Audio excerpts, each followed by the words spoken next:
Hello guys, তো দেখো আমার বড় মেয়ে আমার ছোট মেয়েকে বলছে পাউডার মাখিয়ে দিবে। ওকে স্নান করে নিয়ে আসলাম, তো জামা প্যান্ট পরিয়ে দিয়েছি। এখন বলছি যে এটা আমি মাখিয়ে দিই, দাঁড়াও।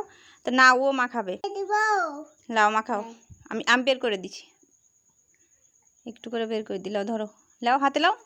আর চিপো না, হাতে লাও। তুমি বের করতে পারবে না, মাখাও।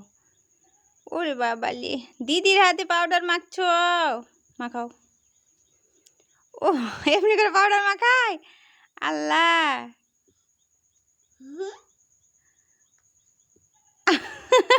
দেখুন কিভাবে পাউডার মাখাচ্ছে। ভালো ভালো লাগলো? দিদি পাউডার মাখিয়ে দিল। না, তুমি মাখো না এখন, তোমাকে চলো স্নান করিয়ে দিই। চলো স্নান করিয়ে দিই তোমাকে।